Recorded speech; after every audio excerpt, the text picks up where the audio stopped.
And I've had the privilege of getting to know Sarah for over a year because I joined a Zoom meeting right after COVID happened at the Red Feather Ranch. And so we have been meeting every Friday from noon to 2, which we invite other people to come. Paige Jenkins is the leader of that. But I've got to know Sarah in a different way. And I have her book that she's going to talk about some of the experiences. And just so some people know that some of the things that Sarah may speak about may be triggering for people. So we just wanted to give you a heads up on that. So if you need to take a break or something, we totally understand that. But I'm excited everybody's read the flyer that Sarah served as a decorated nurse from Vietnam who earned the Army Commendation Medal, serving as operating nurse at the 12th evac in Chu Chi, Vietnam, during the height of the fighting in 1967. And she received her bachelor's degree from Seattle University and her master's from the University of Washington. Sarah retired at age 80, and I was there for that birthday, I think, as a nurse psychotherapist, over 34 years experience. And she has interviewed over 58 women for this book, and she's just almost finished with the second book that she's going to probably give us a preview to. So I'd like to everybody to welcome Sarah Bloom to our Zoom. Definitely. Thanks, Sana. So yeah, take care of yourself. These stories are not easy to tell or to hear. And if you get triggered and need to leave, just go ahead and take care of yourself and leave. If you get triggered and you would like to have help with that, stay on at the end. And I'm going to teach you and lead you through emotional freedom technique, which will help you decrease the intensity of whatever's going on. So feel free to stay on at the end, and we'll do that. So in 2006, I set out to write a book about women who served in the military and tell their stories. I was well into that project after 3 years when I turned over what I'd written to an editor for feedback. The amount and detail of feedback was completely overwhelming to me, as was the statement that I was given: this is not going to be published the way it is. It's too broad. And then he said, focus on those stories you have of sexual assault and explore the culture in the military. Well, that was not what was in my heart, but it took me 3 months to absorb all of that feedback and then be okay with switching the focus. I'm now going to share with you some of the stories of military sexual trauma that I learned I'm going to share the stories and then what I learned through the years, from probably about 2009 to 2013. So the first story is Elsa. And she grew up here in the Pacific Northwest, Puget Sound area, and loved it. Her boyfriend from high school went to the Coast Guard school near Petaluma, California, and sent her a ticket to visit him. Elsa lived in the guest house for 6 weeks and then decided herself to sign up for the Coast Guard. She went to A school there at Petaluma and became a radio woman in the Coast Guard. In the last month of school, she was staying with some friends so that she could ride her horse, because they kept her horse there. One night, a shipmate drank too much, could not drive, so he just crashed there. In the middle of the night, he sexually assaulted Elsa. She froze and could not speak or move, felt abject terror. She kept saying to herself, what the hell's wrong with me? Why can't I move? And then later, she said, I wished I'd known about the freeze response then. Elsa stayed in the Coast Guard many years, was harassed and mistreated often. A few years later, she put in a request for a rate change to boatswain's mate and went to school for 8 weeks. She was the only female and some of her classmates did not believe she should even be in the Coast Guard.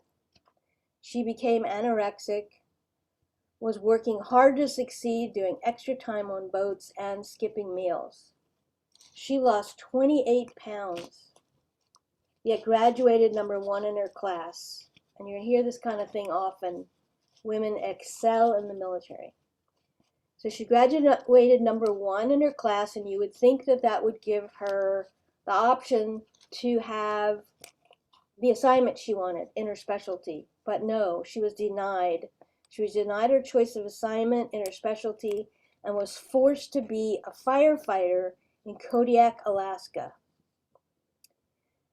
She had to sleep in the same berthing area as the men, and all the men were sent to firefighting academy, but she was not allowed to go because they did not think she could pass the physical.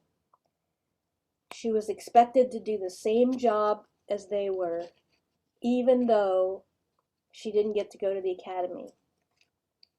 Elsa was bullied horribly by the men, and it was constant over her 2 years there. And next, her next assignment, she was still not given her choice of assignment and again bullied incessantly. She was put through hell by the Coast Guard because she was a woman, and although she did not report the sexual assault, they acted as though she did. She ultimately got help at a civilian mental health agency. Have many of you seen the movie, the Invisible War movie? I see at least one head shaking. There's so much more in the movie, and I'll probably refer to it again, but it's a really, really excellent way to learn what's happening. The next story is Cindy's, and Cindy signed up for the Air Force in 1974 to be a journalist, but they made her an administrative assistant. So she was stationed in Biloxi, Mississippi as an administrative assistant, then went to Massachusetts, and when that base closed, she switched to the Navy, left the Air Force, went to the Navy, was in Orlando, Florida, where she monitored Morse code, and then went to the Naval Air Station in Italy. She felt secure in the Navy and was active on base, played both soccer and softball. After a game one night, she was planning to go to her room to take a shower, but her teammates urged her to go to the NCO club with them to celebrate their win. As she was leaving the club, later, her chief petty officer was at the door and offered to drive her back to the barracks. Cindy knew him and his wife and children from going with others to his house for barbecues, so she accepted the ride, thought it would be okay. He was driving a cargo van with 2 seats in front and 2 in the back and a big open space in between. He pulled up to the end of her barracks, the end that no one uses, and parked under a tree. Her room was at the other end, and as she was getting out of the van, Chief T grabbed her arm, and as she turned to look at him, he kissed her. She pulled away, and he said, "I want you, and you want me." She told him, "No, I don't want any of that. I only want to leave." Her next memory is the chief on top of her, feeling the hard floor under her, hurting her, as Chief T was pulling down her pants and lifting her shirt. She was crying and telling him to stop and leave her alone. Her next memory is being curled up, crying on the floor of her room, feeling scared and not knowing what to do or where to go. Her friend found her sometime later and sat with her all through the night. In the morning, they called a female lieutenant that they knew and told her what happened. They all met in the chow hall.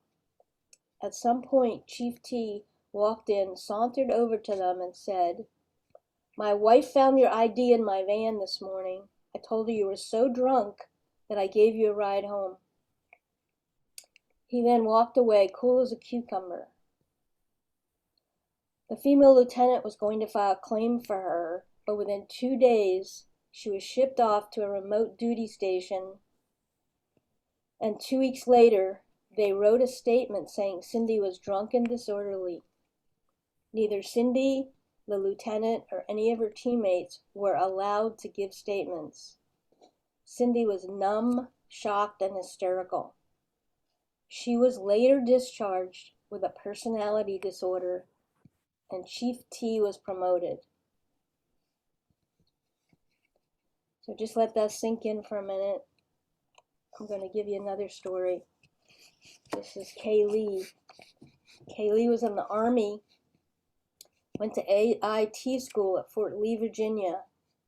The training was 9 weeks long, and in the 8th week, when they trained with the Marines at the Marine Corps barracks, a guy from her class locked her in a room, pinned her down, and raped her. He was drunk and agitated. She was crying and yelling stop, and she was afraid he was going to kill her. She told her friends and a platoon leader. The next day, they took her to the drill sergeant and to the hospital for a rape kit. The rapist admitted what he did. Next week, they were all to graduate, but the commander said she could not graduate. She was confined to the company area only while the rapist was roaming free. Her drill sergeant luckily spoke up for her and arranged for her to graduate with the class. The company commander who ordered her not to graduate told her, "You know how you can make this go away? You can drop the charges and life will be easier for you." She said, "No, sir, I can't let this happen to anyone else." She was scared and intimidated. They prevented her from having any support and said she'd have to go to Quantico by herself and have a Marine attorney. She was frightened and agreed to drop the charges. They made her the criminal. They said she was at fault, and she suffered greatly after that. So I think you're kind of getting the gist of these stories. The next one is Sharon. Sharon was 21, graduated top of her class at tech school in the Air Force, and was stationed at Hickam Air Force Base at Pearl Harbor. She was told she would be on curfew for 6 months. It made no sense to her, because there were many 19-year-old guys running around free. She was told there were too many areas not safe for women due to rapes, and their solution was to lock up the women and do bed check at 10 p.m. One day, she went to see the eye doctor, who turned out the lights to examine her eyes, and instead sat on her lap and began to massage her breasts. She was shocked, stunned, terrified, and did not know what to say or do. She felt intimidated by him because she was so new and of the lowest rank. She didn't report it. One day, a few months later, as she was walking on the beach, a guy jumped out of the bushes and raped her. She went to the first sergeant of the women's squadron to report it. The first sergeant said, "Well, you aren't hurt, so shut up. We're trying to bring more women in, so we're not going to say anything about this rape." Sharon did not like how she was being treated. She felt betrayed by the Air Force and the recruiter who lied to her. She told me she did not feel valued by the Air Force and felt betrayed by them for not keeping her safe on base. And then she told me, "We had women from the Army, Navy, and Coast Guard there as well, and they were all experiencing the same things. It was very prevalent.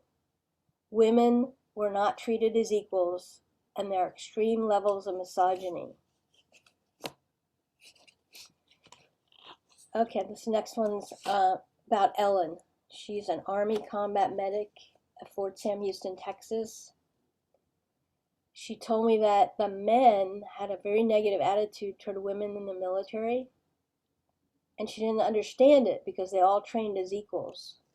So she didn't know where that attitude came from. She spent some time at Fort Campbell, Kentucky, and then deployed to Iraq in 2005. In 2005 in Iraq, she dealt with casualties and sick call. One day, she was sitting on a bench playing a video game, and an NCO E6 from the physical therapy department came by and stopped to talk to her. He said he was having a hard time. She knew him from church and singing in the choir. A week later, he asked for a hug. But as she got up to hug him, he twisted her arm behind her back. She told him to stop. It wasn't funny. He forced her to walk to his room with her arm twisted behind her back. He pushed her into the room and onto his couch. She got up immediately and was walking out. He said, "No, you will enjoy this." She said, "No, please stop, don't hurt me," several times. And then he said, "Don't scream. You can't do anything to me because I outrank you. You will lose your family, your job, everything, because you are married and I am not, and it will be consensual." The next thing she remembers, being beside his bed, which was against the wall. She saw her physical training shorts and socks were off, and she did not know how that happened. He was on top of her, and she was screaming, "No, please don't do this to me." He did not use any protection, and when she tried to get up, he pushed her down again and said, "I'm not finished yet." He then pushed her face down and performed forceful sodomy until he was done, and then threw her clothes at her and yelled, "Get out of here." She felt lost and confused, went to her room, and knew she did not want to tell anyone and be a statistic. About 2 weeks later, one of the doctors asked her to take some papers to the physical therapy clinic. She took them and quickly turned around to leave when the NCO locked the door and raped her again. She was angry.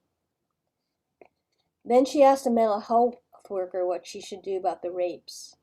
He said she should report it because, quote, "no matter what you think might happen, won't, and it will not happen the way you think it will," end quote. He's absolutely wrong. So the rapist came to her then and said, "I will tell them you are an adulteress having an affair with me, that you came on to me, and you will go to jail." He raped her 11 times. She was crying all the time then, was having panic attacks. Her commander told her to, quote, "get over it." Then they sent her back to Fort Campbell, Kentucky while they investigated. The case was dismissed due to lack of evidence, and Ellen was forced out with a made-up diagnosis of personality disorder, which was one of their favorite ways to eliminate women who report sexual assault. So now I'm going to give you a couple of short stories, and then one long one. Colleen Mussolino was an army cook in the 1960s, and she detailed being gang raped by 4 soldiers who took her into the woods. Colleen fought and screamed as they held her down and raped her. The soldiers' knees were on her arms to keep her from fighting. They beat her unconscious and gang raped her. When she regained consciousness, she was bruised on her head, neck, jaw, and arms, and was bleeding down her thighs. She ran to the road for help, and some military police stopped and took her to the hospital. She was taken to the Criminal Investigation Division and interrogated from 7 a.m. to 4 p.m., 5 days a week for 6 weeks. Can you imagine that? They threatened her with dishonorable discharge if she did not sign a paper saying she would not prosecute. She told me, "I felt betrayed and made the criminal. I felt like a prisoner of war instead of a woman soldier who was raped, gang raped."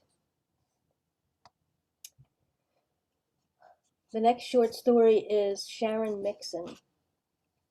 She's a 21-year-old decorated combat medic in Desert Storm. And she was devastated by her experience of being gang raped while waiting to process out of Dhahran, Saudi Arabia in 1991. Someone in line offered her a drink, which she accepted. It was a cool drink. She was hot. She did not know that the drink had been drugged. So here's her words. The next thing I remember is waking up face down on a cot. Somebody was on top of me, penetrating me. I was being held down, and there were 6 men taking turns raping me. They were U.S. soldiers, and they told me that if I told anybody, that they would kill me. But I went to the military police anyway. They told me the same thing. They laughed and said, "We will always know where to find you. If you open your mouth, you know what's going to happen."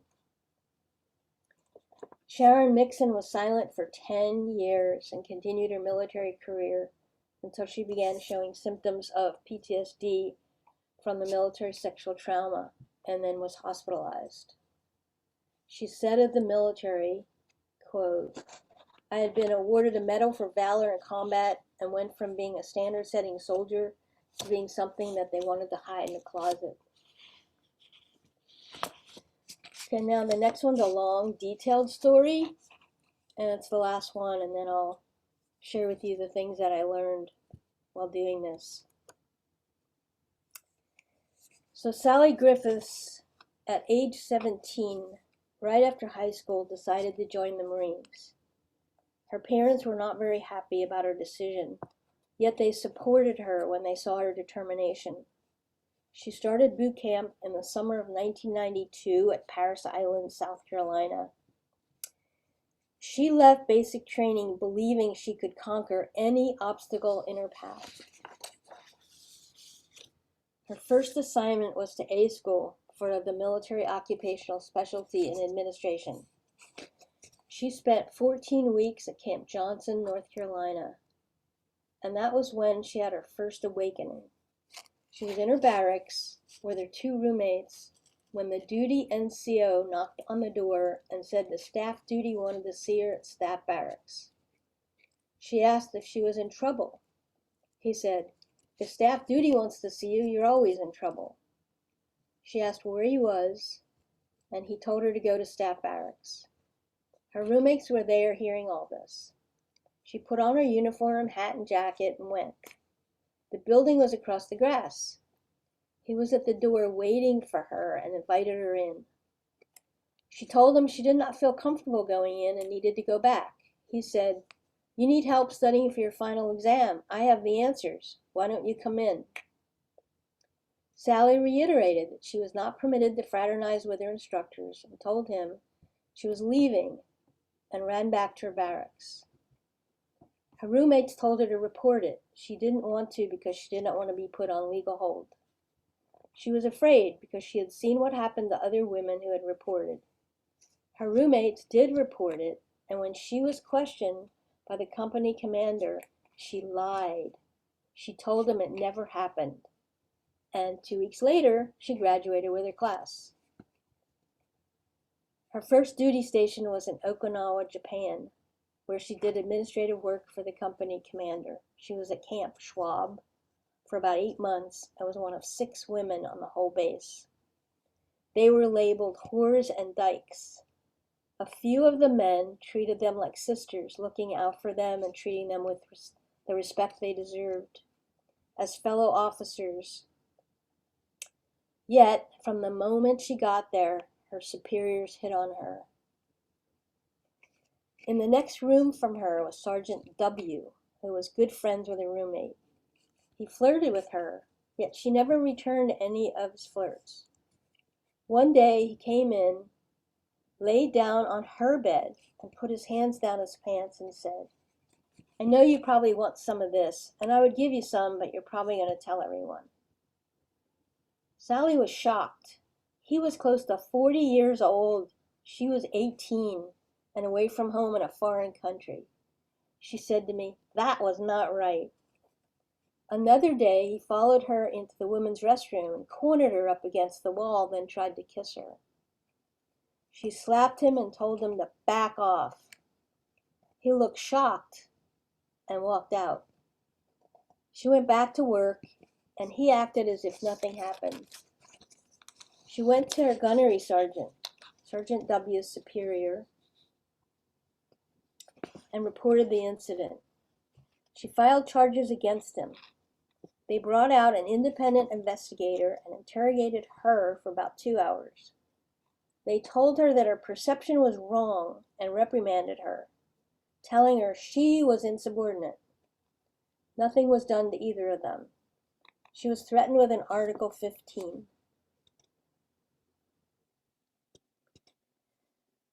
Between those two instances, Sergeant W. did an impromptu inspection in her room and flipped over her mattress, threw apart her wall locker, and then said her room was unsatisfactory.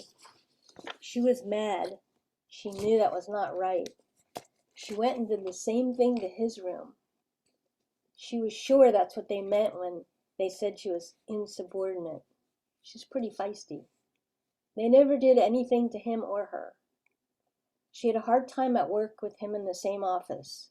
She thinks that they put them in there at different times. They also let her move her barracks to a different floor from his room. When she had to clean her weapon, even though she never fired it, no matter how clean it was never good enough. She always had to redo it over and over. That was also true of her work. She had to redo it over and over until they thought it was satisfactory. And this is the typical way they deal with women. There was one guy, an acquaintance she occasionally exercised with, and who went jogging with her one night. This is in July of 1993. He came to her barracks to visit a group of them and said he wanted to spend some time with her. He told her his unit was scheduled to deploy next week. She told him she was going running and didn't want to hang out with him. He said he didn't want to run. Later, she went running and had to cross a bridge, and he was waiting for her there. She stopped and asked him what he was doing there. He said he decided to jog with her. His name was Joseph Holquin. She told him she was going to jog at the beach.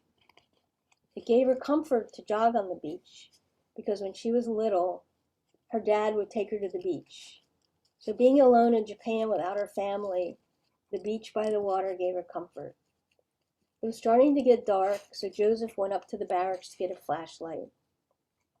She followed him up the hill and thought they were going to jog on the beach. He came back with a flashlight, and they ran for a while, and then she stopped by a rock to rest. He sat down next to her and started kissing her on the neck, and she said, "What are you doing?" He was only an acquaintance. He said, "We are going to make love." She said, "No, not me, I don't want to." He threw her down in the sand, got on top of her, and held her down. She was wearing her physical training clothes, and he pulled them to the side, stretched them out, and raped her right there. She was scared to death. She didn't know if he was going to kill her or what. When he was done, he said, "Get this. I'm sorry, give me a hug." Can you imagine it? He forcibly rapes her and then says, "I'm sorry, give me a hug." She got up, ran as fast as she could to the barracks. She had to run up a million stairs and past the duty officer. She took a shower right away and could not stop crying. Her roommate came into the bathroom. Her roommate was there with her boyfriend. She saw Sally screaming and hysterical, and she knew. She said, "Oh my God." Sally said to her, "Please don't say anything." Her roommate said, "I'm going to report this." Sally screamed at her, "Don't!" Her boyfriend got a big white teddy bear, and he sat there with her. Then the company commander came with the gunnery sergeant and the staff on duty. They all came into her room. The company commander looked shocked and concerned, and he said, "You're going to the hospital." She said, "I don't want to. I don't want to report it." She felt like she was hyperventilating. They took her into a small clinic, and there was a Navy corpsman sitting there with a smirk on his face. He was a complete asshole, she told me. He thought it was funny, did not believe her. He called a military policeman from the base who came in and asked her to draw a map of where it happened. She told him as best she could remember. They had to call another base to get transport to get her to the hospital. The Navy corpsman was laughing while he was asking her questions. She told him to fuck off. She had to lie down in the back of the ambulance for a 1-hour ride to the hospital. They took her to Camp Kadena. The hospital duty sergeant and nurse were arguing that there was no room for her. She would have to wait outside. Only later she realized the rapist was in the next room. She was not told, but she remembers them not letting her go to the bathroom because the rapist was next to it. The nurse was not friendly or supportive. She was angry she had to do a rape kit, didn't know how. She even said, "You sure did a number on his back," referring to the scratches she left on his back while trying to fight him off. They took about 8 tubes of blood. She never gave her consent and she was angry. Finally, a woman, a civilian advocate, came in and held her hand. After the exam, she left, and Sally never got to thank her or know who she was. But Sally was really grateful because it was the only positive experience she had during that time. They took all her clothes for evidence. A bitchy lady from the Naval Criminal Investigation Service, NCIS, showed up and gave her the morning after pill and wanted Sally to talk to her. Sally explained to her that she did not want to press charges, did not feel like speaking with her at that time. She did not want to press charges because she had seen what other women had gone through who did report. It was now 3 or 4 a.m. She was interrogating her while someone else was interrogating Joseph Holquin, the rapist. They would compare notes with each other, even while she was with her. She asked her a question detail, and then she'd tell her, "Well, he said that's not what happened." She drove her back to base the next morning, and all Sally wanted to do was sleep. She remembers everyone looking at her weird, and later found out that the commanding officer, Major N, had told the whole formation about the rape in the morning before she got back. She was given 24 hours off and slept when she could. Major N seemed to believe the 24 hours was sufficient time to recover from being raped. He said the sooner she went back to duty, the better off she would be. Approximately 2 days later, Major N summoned her to his office. He sat her down and asked her how she was doing. She responded, "Fine, sir." Instead, inside, she wanted to scream and say, "Sir, considering I was raped 2 days ago and returned to find out that you took the liberty of informing the entire company, I think I'm doing pretty damn well to be sitting here calmly, sir." In reality, her body ached. Physically, she was sore. Mentally, she was detached. Major N told her that she needed to, quote, "be a Marine and carry on." She was told that the NCIS agency would be in touch. She had to talk to another NCIS agent, a man. He questioned her every day and took her to the beach where it happened. They did that for a week. 2 weeks later, the gunnery sergeant came to her and asked her how long it would take her to pack her things. He told her she was being transferred to Camp Hansen. He told her not to talk to her roommate again or call her, and he drove Sally to Camp Hansen. Sally called her roommate, who said, "You know I can't talk to you," and hung up the phone. And that's what they do, they isolate them. She was put to work in the battalion commander's office, but there was no work for her. She just sat there. No job, no title, no one to talk to. One day the chaplain came to talk to her and asked her how she was doing and asked about the rape. She didn't tell him anything because she always saw him talking to the base commander and did not trust him. The Article 32 hearing was a mockery. The courtroom was full of men and she was not allowed to have an advocate there. Holquin's attorney purposely stood behind him because she had refused to look at the rapist. She was told to look at the attorney, so she had to keep seeing the rapist.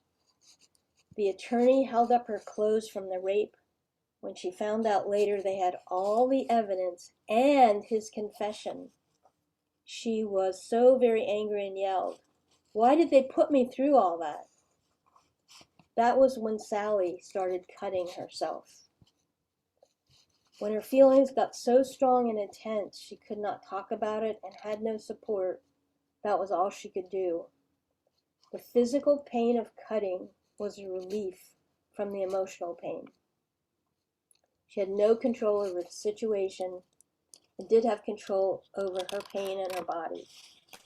Sally did that for years when her feelings came up intensely. Another day, she was fingerprinted by 2 NCIS men who told her she was being charged with lying and making false statements. They said her roommate gave a sworn statement saying she lied to her about it.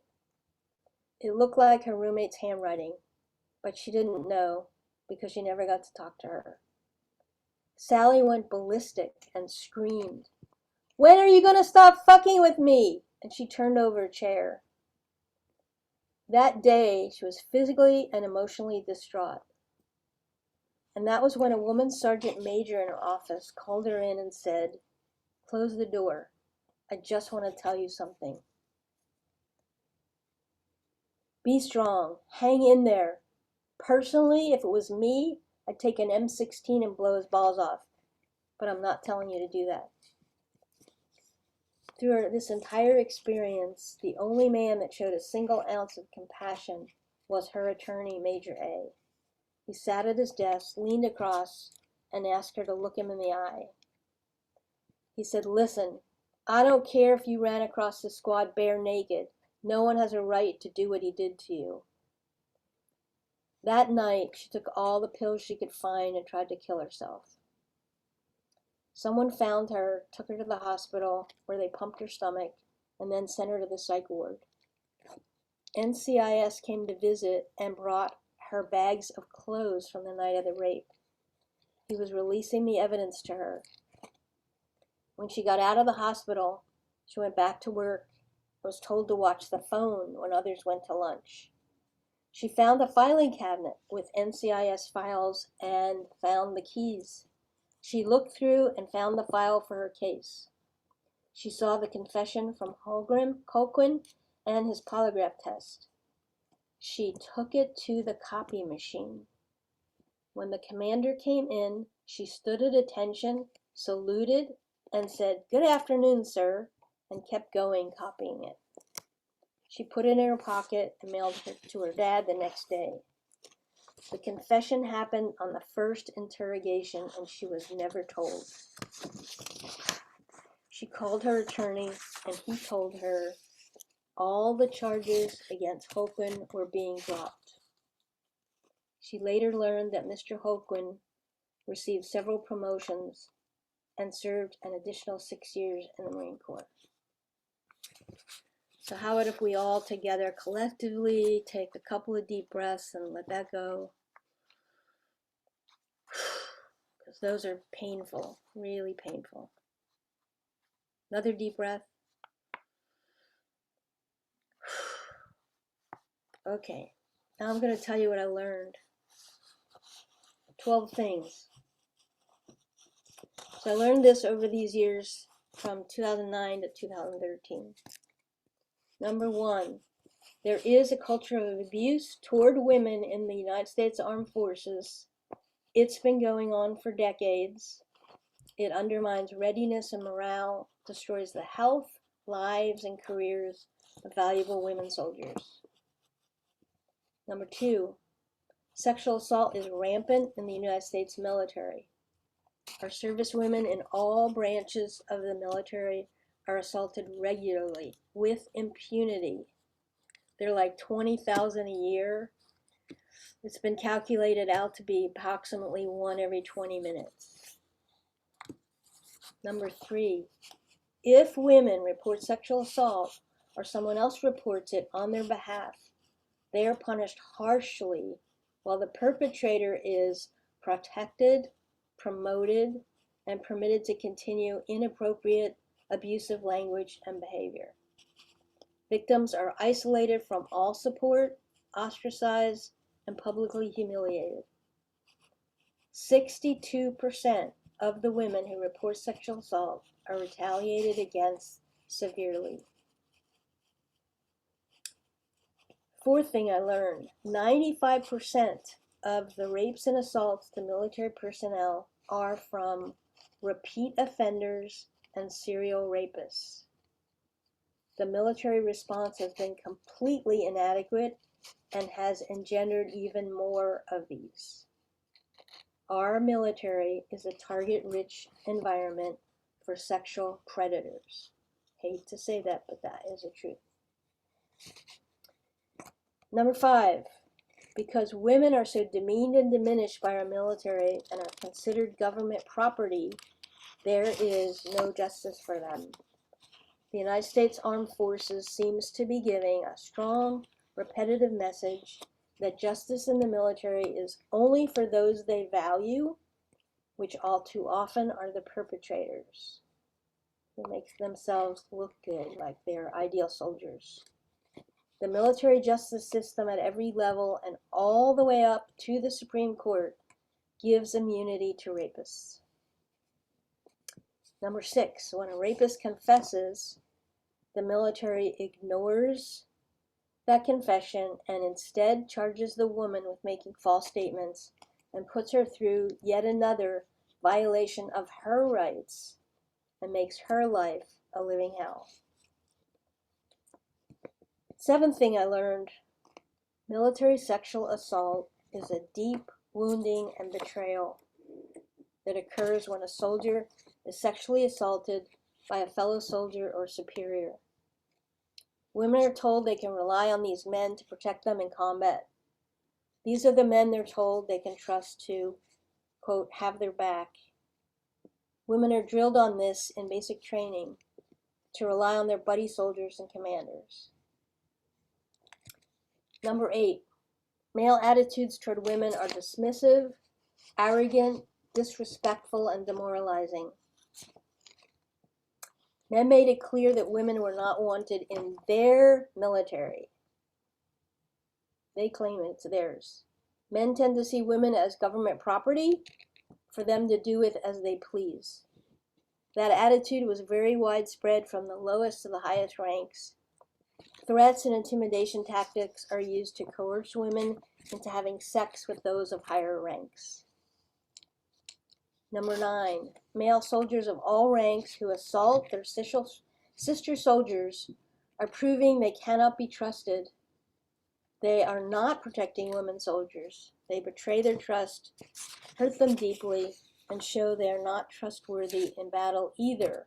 And that does affect military preparedness, outcomes in armed conflicts, and ultimately reflects on the military corps. Number 10, this is a big one. Military sexual trauma changes everything. The woman who's sexually assaulted will never be the same again. Her body, mind, emotions, and her sense of self were violated. She may never feel safe or confident again. Depending on how others respond to her after her assault, she may be able to heal and move on. If she is not believed, supported, given the care she needs immediately, treated with dignity, respect, and compassion, she's likely to be left with serious symptoms that could become permanent. The way our military handles sexual assault is disrespectful, indignant, cold, and harsh. Women are shamed, humiliated, denied compassion, medical care, protection, even the kind of investigation that affirms she's believed and that the military actually values integrity and accountability. Put simply, women who are sexually assaulted in the military are denied justice. 11, unlike in the civilian world, survivors have no legal right to sue their perpetrator, their supervisors, or their branch of service for damages. The military has immunity from external judicial review in cases of injury incurred incident to service. The issue is the well-known Ferries doctrine that our military hides behind. Because of this doctrine, there is no deterrence for military negligence or even criminal activity. And if you want to know more about that, see the movie. It's a documentary called The Invisible War Movie.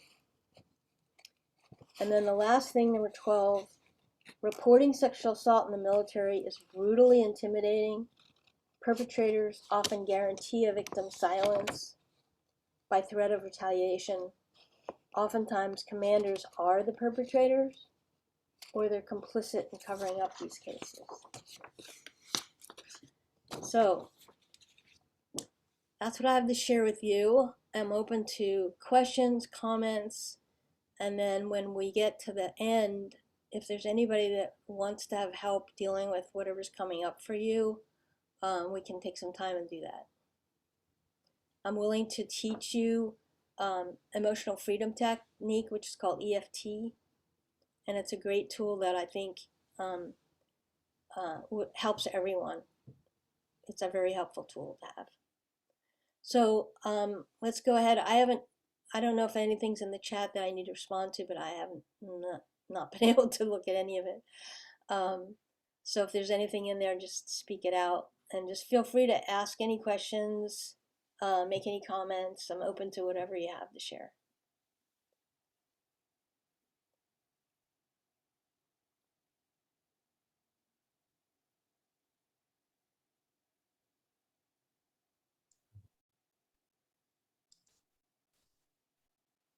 Miss Sarah, thank you for sharing little tidbits and stories of our sisters at arms.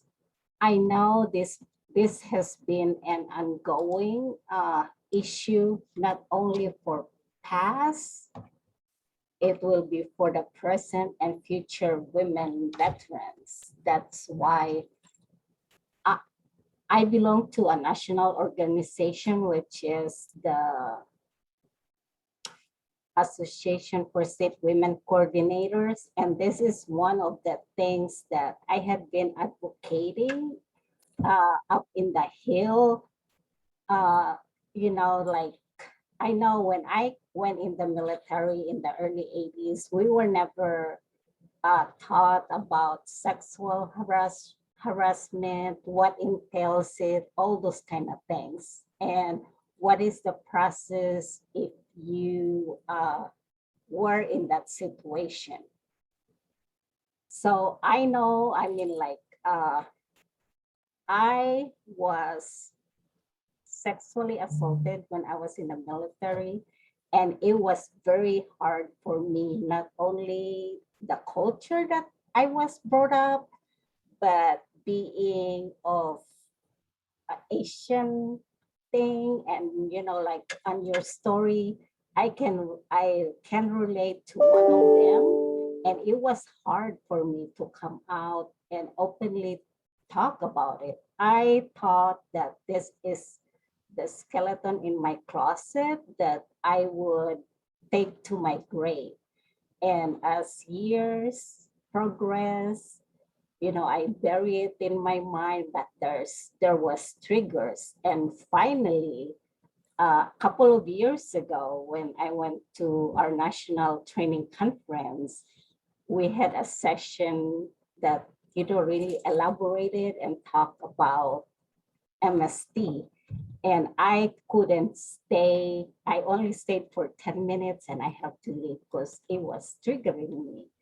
And I have to talk myself to have the courage to go to the nearest VA, but it took me, I think, 3 trips before I went in. And when I went into the VA, I almost left because the people that greeted me were men.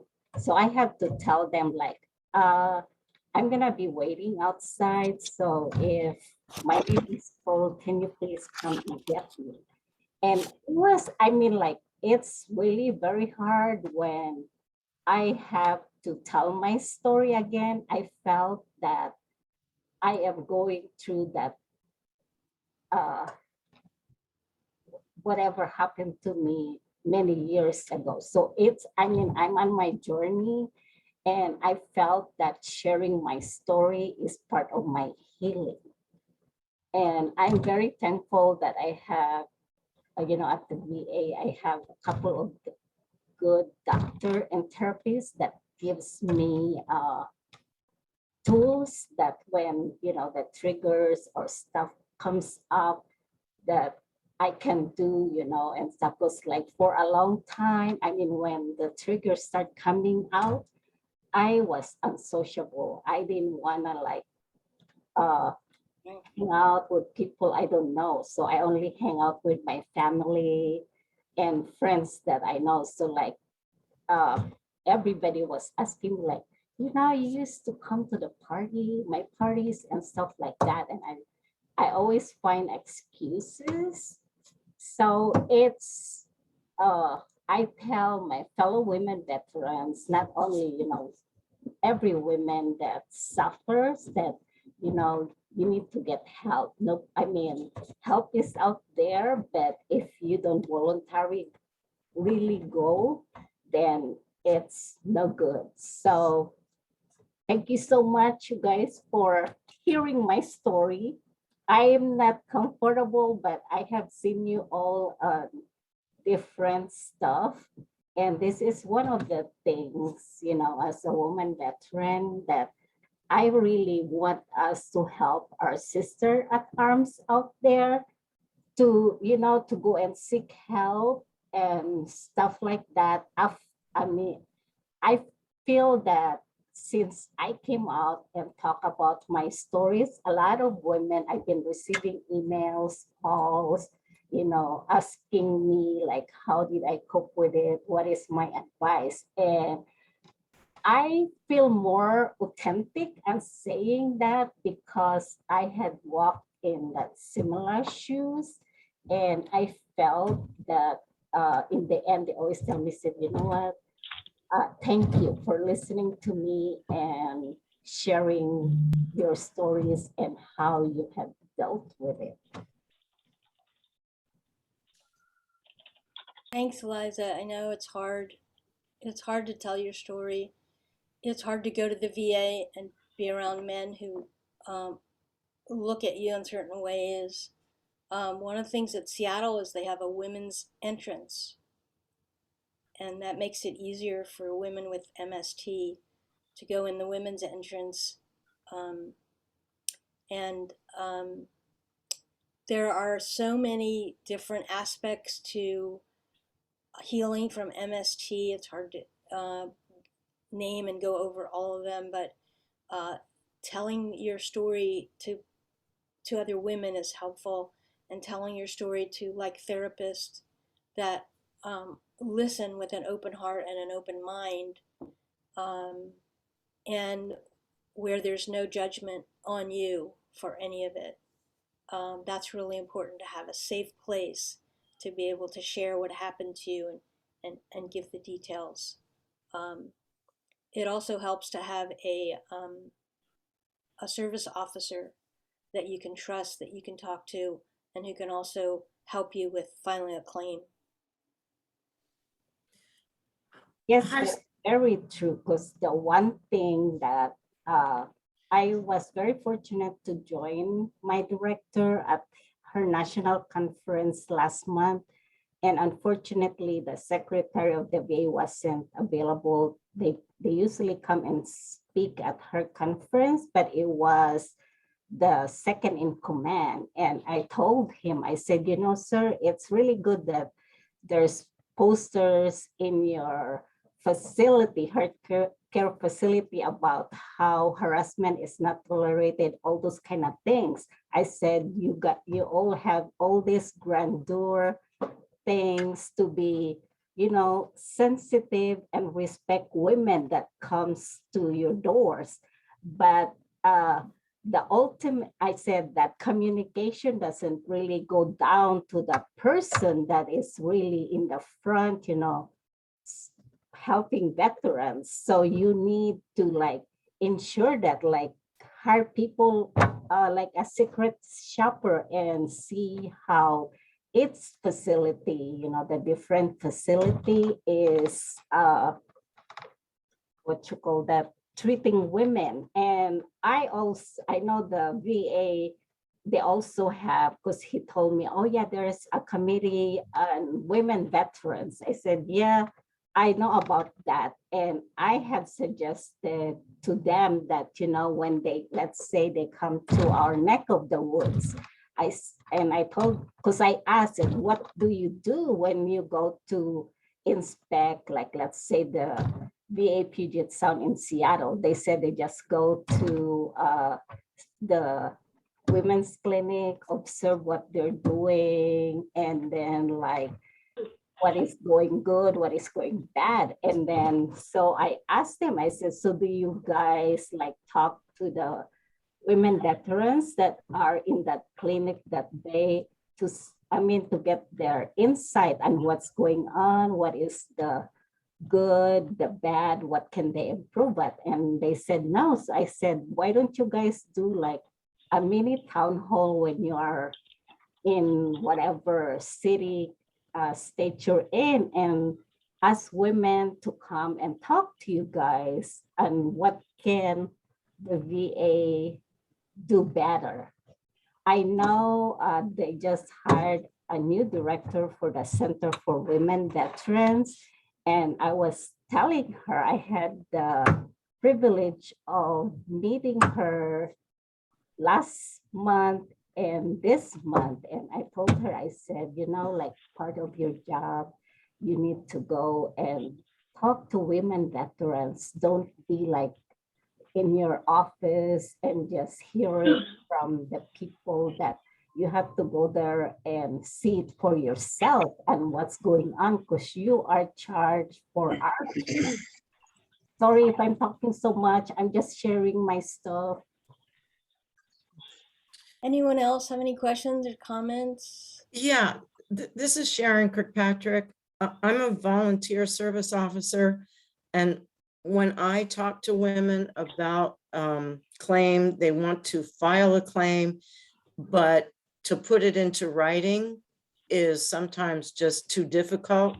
And that's exactly what the VA requires you to do, is to put it into writing. One of the things that's worked when I ask a woman to put it into writing, I just recently got one form and she took up the whole page and wrote, I was raped. And obviously that's not going to work. Unfortunately, that doesn't work.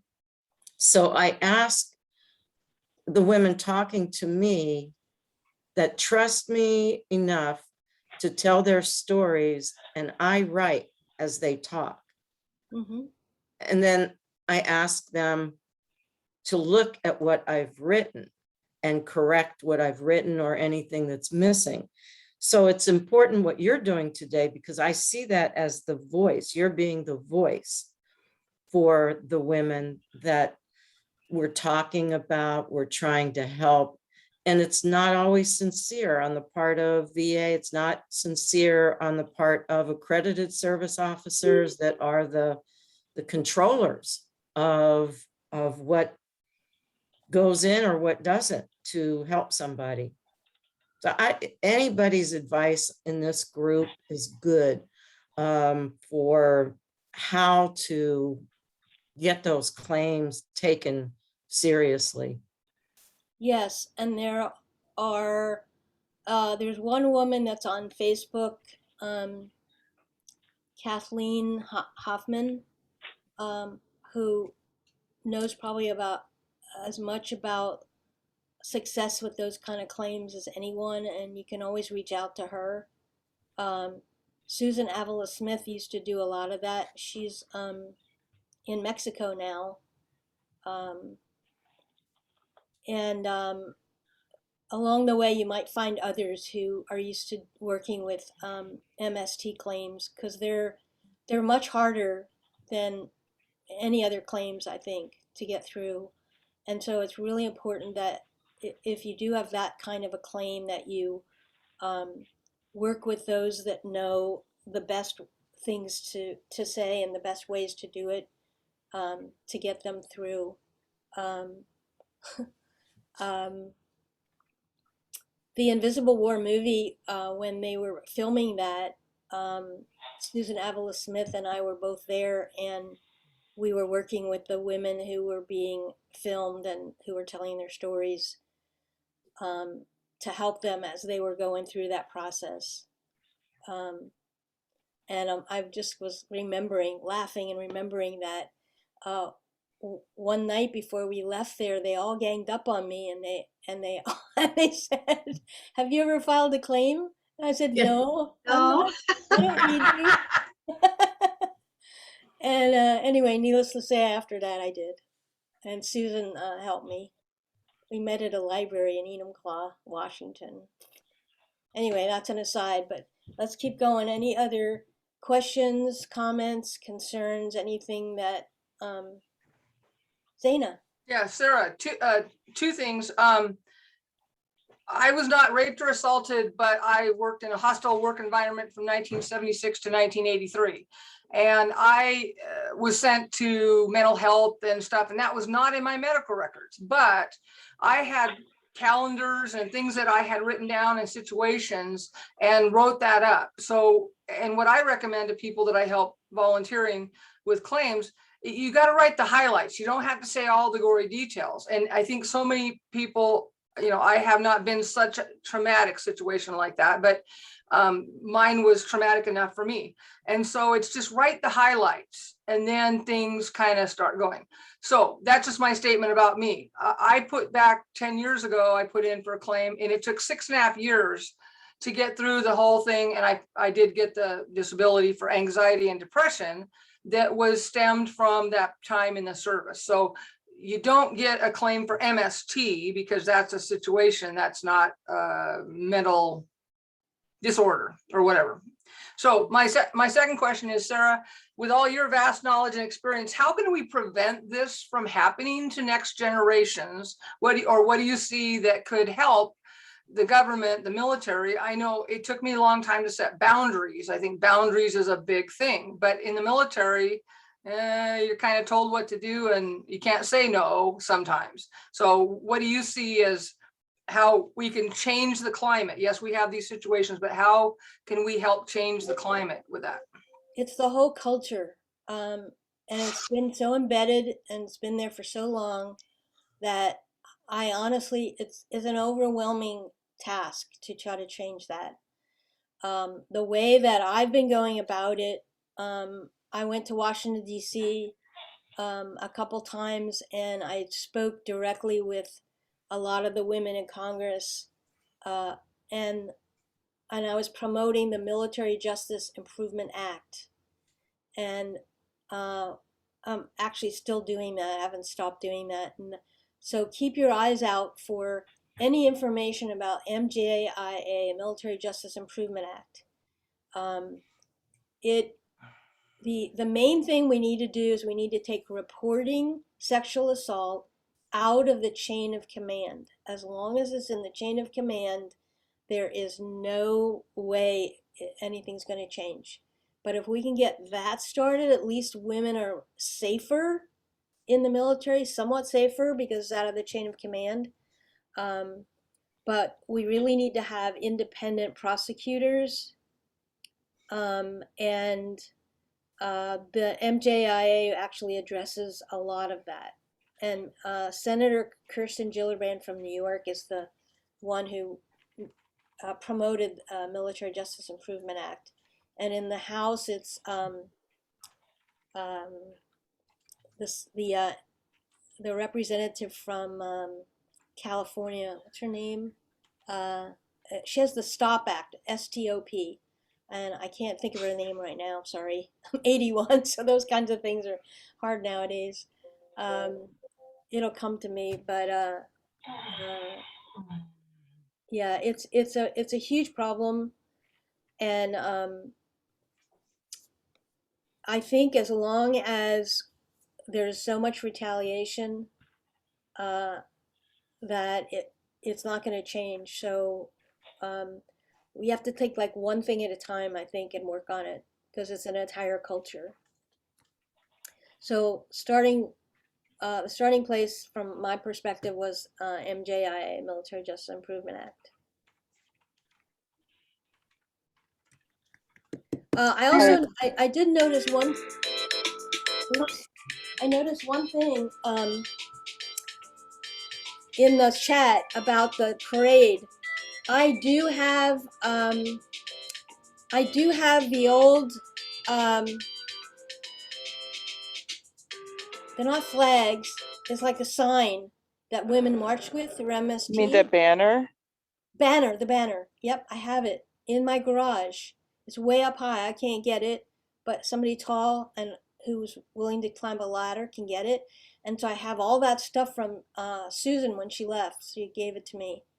I also have a banner that I've marched with many times with other women vets, and all it says is women veterans. And so those are available. And if anybody wants to go as a group in the parade, you actually have to have signed up ahead of time. But I know Deborah Wood. She also lives in Auburn, where I live, and oftentimes if we're going to march, we literally march behind her group, her chapter of VVA. So Well, it's Sarah, doable. So it's doable. If anybody wants to, just start an email chain. I would love to get it. We have about 25 so far sent, and it might be the place of duty for our Washington State National Guard women who want to march. They'll be in uniform. So we might have a great deal, and we just want to represent everyone. So I would love to try to connect to get that women veterans banner. That would be freaking awesome to be able to do that. Great. Sarah, I have a ladder and I don't mind going up to the top of it if you need somebody to get that Okay, banner. that'd be good. Yeah, Yeah. we can meet at my place, and you can get the banners, get them down, and gather and march. I don't know if you have a special place to march in the parade. Yeah, You- we're already stationed. We have our station. Our Okay, location. great. So I'm gonna put my email in the chat, and we can coordinate that. This is Sheila. I also wanted to add just some ideas. For I guess about 10 years, I was on call for service officers who, I mean, I guess I would say, you know, you unpackage and repackage people so they could get their stories out. And like Sharon was saying, having a service officer or someone record where a person feels safe to talk. And a lot of times I'd be on the phone and they'd be sitting with a service officer. And the other thing is with active duty members, we put money to the MWR, Morale, Welfare, and Recreation, which is the only way we could get money in a place where someone could get off base. So I really feel like that's an untapped potential place to add support for people who are on active duty. There are lots of things we could do through MWR that would be a support for active duty, and it's really the only way that we found we were able to reach people. Because you're under control of the military. And also the third thing I would say is just support like this. So once someone opens up, you kind of can't forget it again.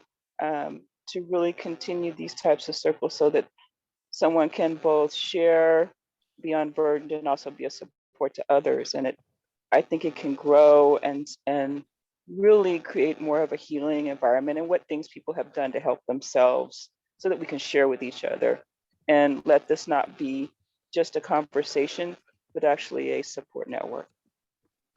I actually facilitate a women's MST circle every other week on Mondays from 3:30 to 5. It's through Veteran Rights. It's totally free. It's not therapy, but it is a support group.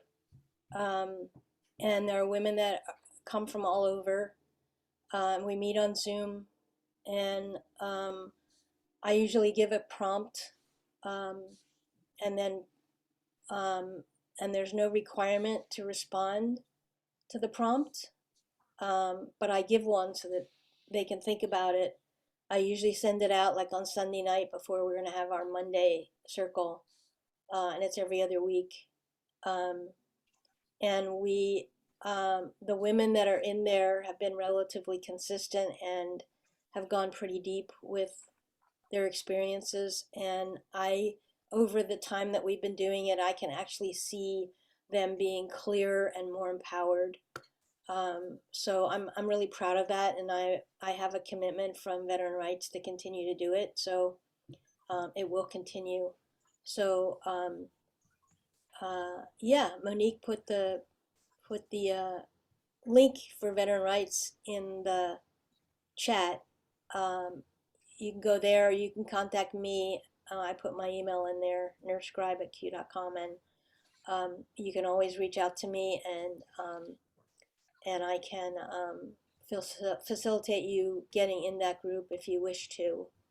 There are not very many specific groups that I know of that are for women with MST, and that's one of the reasons why I argued for having this one. It took a while. I had to lobby quite a bit with Veteran Rights and convince them that it was safe to do and that it wasn't therapy and that it would be helpful. So I'm glad to have it and keep going with it. Zaina mentioned that I have a second book, which I do. I'll tell you about it real quick. It's my story actually, and it's also about PTSD. So I'm calling it Warrior Nurse PTSD and Healing, and I'm happy to say it's in the hands of a publisher right now, and I'm hoping that they're going to publish it. And once that happens, then I can let you know about it. And the other one's still available on Amazon. Yeah, there it is, Woman Under Fire. Still available on Amazon, and it's loaded with stories and information about MST. And at the back, there's an enormous list of recommendations. So you can also take that list of recommendations and take them and your own passion and energy about this subject and take them to your senators and your House members and let them know that it's important to you that they actually act and do something. And I'm willing to keep going as long as you want me here. If you have other questions or comments, say what they are. Sarah, the couple things that I noticed that you spoke to was the 20 rapes per day. And every 20 minutes, every 20 minutes, yes, every 20 minutes there's one that occurs. And I find it interesting that we're focusing, 22 veterans a day, and we've got these buddy checks and all of this, and yet we're not addressing this one every 20 minutes, which is, as you say, it affects the mission, it affects the unit cohesion. And you'd think that the active component and the reserve component actually would be paying attention to this. And I certainly would never want to take away from the efforts to prevent suicides. But I can't help but think that maybe if we focused a little bit on this area, there might be fewer women's suicides and men. Yeah. Unfortunately, it seems like there's not a place for men to have this conversation. We have a lot of avenues available to women. We have the women's clinic at the VA, but if a man is a victim of sexual assault, he sees his physician who may not be able to relate. And let's hope he can't relate because he hasn't had the same experience, but his attitude could be a little cold. And even a woman physician might be a little cold towards a man coming in and saying, I was sexually assaulted. So I think those are some of the things that I really found interesting that you mentioned. And also you talked about one woman who said she had no idea about the freeze response. And maybe that's something that that I can't speak to the other branches, but I can speak to the Army. That's something that the Army could possibly include in their basic training when they're talking about how you respond when you're in combat, because they spend a lot of time talking about You may get scared, but you got to be brave, and all those sorts of things. But this might be something that they're overlooking, so that when a woman is, or a man is, in this situation, they realize that it's perfectly natural, it's normal, it's a response that everybody has at some point in their life. And I think that we, as you said, we can't change the culture today, but we can surely start working on it. And the Military Justice Act may or may not solve the problem. It's not, certainly not going to do away with the the perpetrators, but sometimes just getting them off the streets, if you think of it that way, can certainly be a help. And the fact that there's so many serial cases, and the victims often are a victim more than once. Right. And that's just, to me, really tragic. So, Yeah. There are a lot of men that are sexually assaulted. In the process of doing all that over the years, I met many of them. I went to some different seminars and things, and they were there. There is an attorney, he's now an attorney. His name is Brian Lewis, and he was in the Navy, and he was gang raped in the Navy. And I can't remember all the other guys' names. I just remember Brian specifically because he's now an attorney. There is a movie that was produced about the male MST in men. And it's called Justice Denied. mhm. It's another documentary. And there are a lot of men. They would definitely benefit by having a place to go to talk. I don't know of any specific groups for them, but it would be great if somebody would start one and put it on Zoom so that men could join from wherever they are. Their needs are pretty much the same. They need to be heard, and they need to be accepted, and they need to heal. And I think that can happen. And you're right. I think a general practitioner doctor probably isn't going to know how to do that. I don't even know if I honestly don't know if there are people in the VA. I'm guessing there are a lot of therapists in the VA that are used to hearing that and can help with that. I'm just so glad that you're bringing that up, because the challenge, well, men, just my experience, they present differently, more often appearing so packaged perfectly on the outside. There's signs and symptoms. I am shocked at how many men who are suffering in silence. And what I started doing was just asking questions, because I had a suicide that I didn't understand. Susan Avila Smith, bless her heart, she taught me a lot, but I didn't understand at the time. And the gentleman, I was sending him back to the guys, and it turns out that's where his trauma was coming from, and he committed suicide. And later, after some training, I realized, I should have known. I could see it. But I think that just teaching each other, and men as well as women, about the trauma of the military and how we cope with it, because many of the men who have been abusers that I've talked to, it was how they were coping with their own fears. And then once they started, they couldn't stop. It's hard to sit on both sides and hear both those who've been abused and those who have been abusers. The pain sounded the same, and both often commit suicide. But I think that we have to believe that healing is natural, just like the trauma that happens when bad things occur. And really not just be more aware, but be more willing to expect that people are traumatized and that they can heal. And just this right here, the more we talk about it, the more we even ask each other how we're doing. And the more we're educated about the signs that we cover so well, but that are there, that things can change. I do have faith that things can change, or else we wouldn't be here right now. Yeah. I don't know if any of you have heard about reconciliation groups, justice and reconciliation groups, but one of the things about veteran rights that I thought was so wonderful and beautiful is that anyone can come and sit in circle and share, and um, and the others hold space and listen and keep an open heart. And I think that that can happen on a broader scale in communities.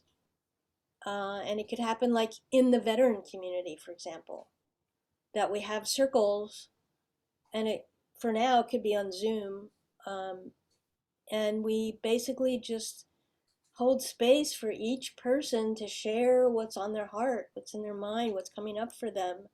And we don't have to fix anything. We don't have to fix it. We just listen and hold space. We're there, we're present with them, and we accept them. And whoever's facilitating may make some kind of a neutral comment, and that's the extent of it. So that's something to think about, consider that, that something like that could be created. And it doesn't have to cost anything, especially if we do it on Zoom. People can join from wherever they are. All they need is a link. And then, like in my MST circle, I have ground rules, and you need to follow the ground rules. And if people follow the ground rules, then everyone's safe.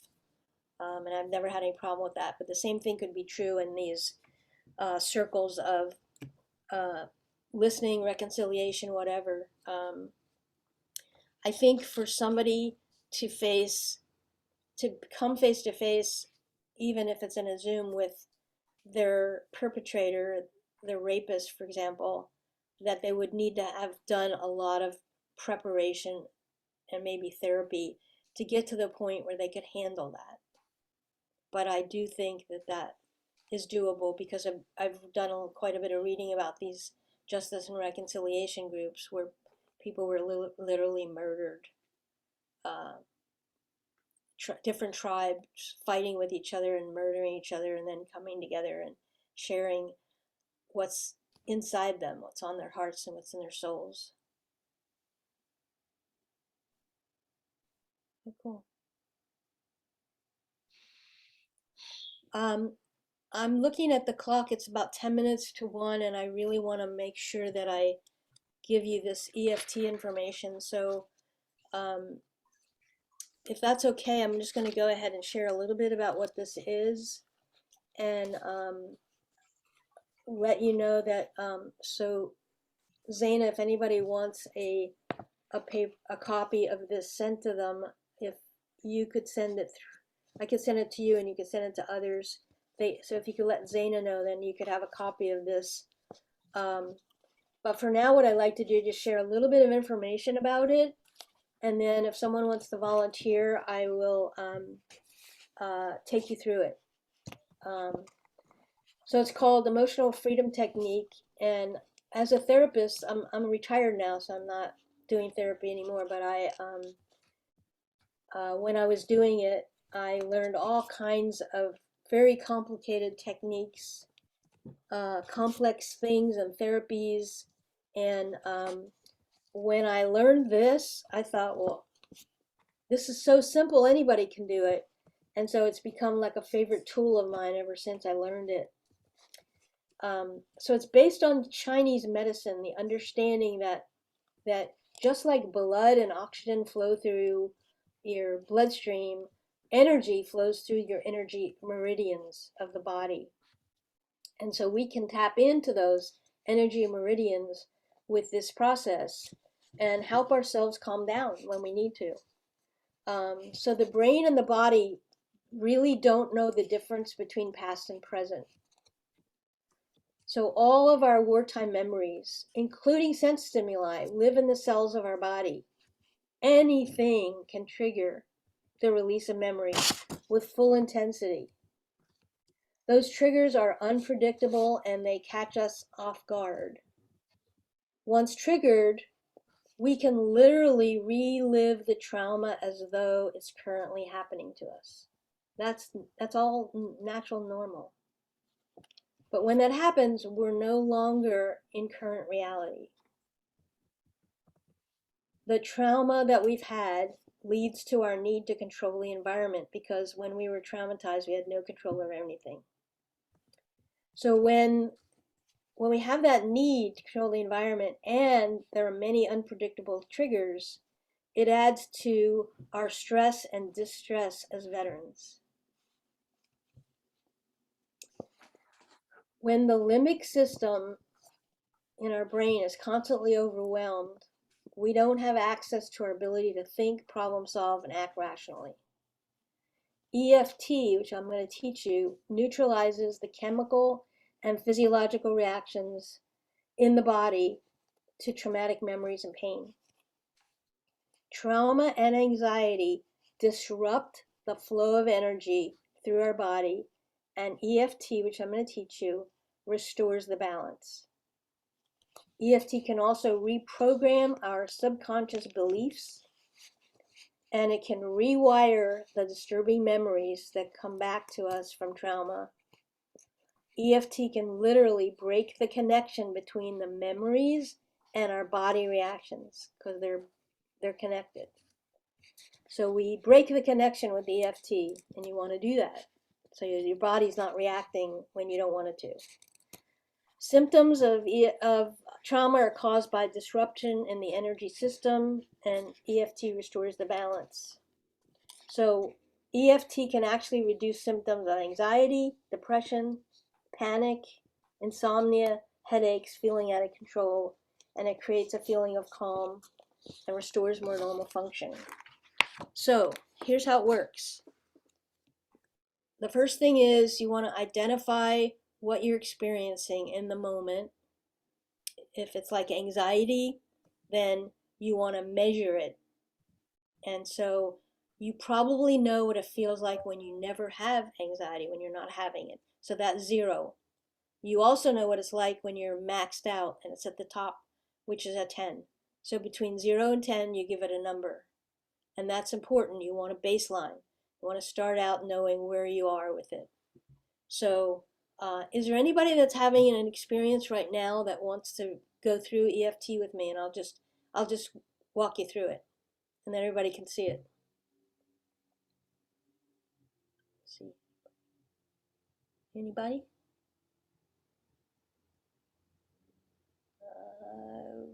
Okay, so I'll just do it on myself and show you.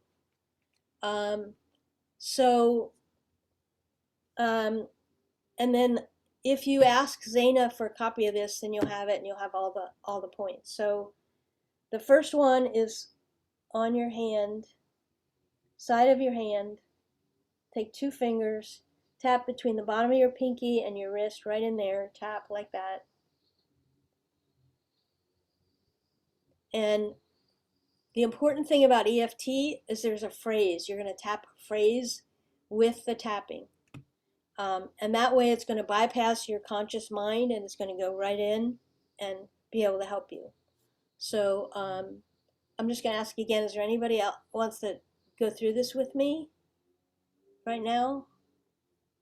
Or I'll just do it myself. Okay, I'm going to take my glasses off so I can show you the points. So the first one is here, as I showed you. Second one is the fat part of your eyebrows. And you tap, I usually just tap with 1 finger there.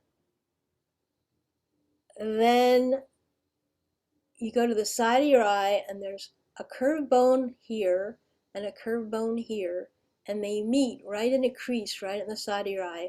And that crease is where you want to tap gently using a finger. And then this bone underneath your eye, you want to bend your finger and tap right in the middle of that, like that. Then there's under the nose, the chin, collarbone. Collarbone is really important. So you find your collarbones. It's a bump right here by your neck, and then you want to let your fingers go in a diagonal until they go to where they sort of dip in. They're actually between the ribs there, and you want to tap there. This is the one you can use if you're in a situation where you're suddenly going to panic. Something's happened it feels really overwhelming to you. if you're not in a place where you can do the whole sequence, which I'm going to teach you, you can just do these right here, and you want to tap in a little harder on this and just hold it, just tap it and hold it, and that'll get you to the point where you can actually do the entire sequence. Let's see. Okay, so here, so then you want to do the side. So the side where your seam art is in a shirt, and you use all your fingers there, it's a bigger area, you tap there, and then you tap the top of your head like this. So if I'm doing the whole sequence, let's say that I've measured, I have anxiety and I've measured it, and I'm about a 5, and I want to get it down to 0. So I'm going to do this. I'm going to tap here, and I'm going to give myself the phrase, even though, and the phrasing is really important. So, on the sheet of paper you're going to get, if you get it, it has information on how to develop the phrase, but I'll give you an example right now.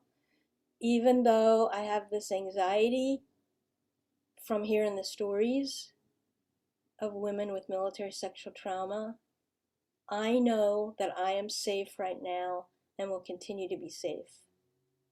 Now here's the ending phrase, and you really need to do it. And sometimes you can do only this and it will help you. So the ending phrase is, I deeply and completely love and accept myself. So now I'm going to do the whole sequence. Even though I have this anxiety from listening to the stories, the MST stories, I know that I'm safe right now and will continue to be. I deeply and completely love and accept myself. Now I go to the side of the eye. Even though I have this anxiety from listening to the stories, the MST stories, I know that I'm safe and will continue to be. I deeply and completely love and accept myself. Next one is under the eye, and it's right in the middle. This is another one you can do if you're caught in a situation where it suddenly comes up and you're going into panic. You can press right here under your eye in the middle. Even though I have this anxiety from hearing the MST stories, I know that I'm safe and will continue to be. I deeply and completely love and accept myself. Even though I have this anxiety from hearing the MST stories, I know that I'm safe and will continue to be. I deeply and completely love and accept myself. Even though I have this anxiety from hearing the MST stories, I know that I'm safe and will continue to be. I deeply and completely love and accept myself. Now we're on the collarbone. Even though I have this anxiety from hearing the MST stories, I know that I'm safe and will continue to be. I deeply and completely love and accept myself. Even though I have this anxiety from hearing the MST stories, I know that I'm safe and will continue to be. I deeply and completely love and accept myself. Even though I still have some anxiety from hearing the MST stories, I know that I'm safe and will continue to be. I deeply and completely love and accept myself. Great. So that's it. That's how it works. Oh, Zana's saying there's a recording. That's good. Yep, those are all good. Sheila put some books in here. I can tell you that when my book comes out, it will have a lot of what you'll need for healing PTSD in it. And I'm really looking forward to when it comes out. I think it's going to help a lot of people. I read and studied all those books that Sheila names in there, and have incorporated a lot of the key elements of those into my book. So again, if you want a copy of this, ask Zana. I'll send it to Zana, and then Zana can send it out to anyone who wants it. It's 101, so I know a lot of you have to go, and I do too. So. Well, thank you, Sarah, so much. We appreciate this. This is the longest running brown bag lunch we've ever had. So I think it's a really, really good topic. and we have lots of direction to go in that. And as I said before, we will send out this link to this and Sarah's information. So thank you so much, and give Sarah a hand clap for those that are here. And we'll go. Thank you, Sarah. Good day. You're Bye-bye. welcome. Bye-bye. Bye, everybody. Bye. Oh, can you send me the chat? I sure will, Sarah. Yeah, I'll share that. Yeah. Yep. Thanks. Bye.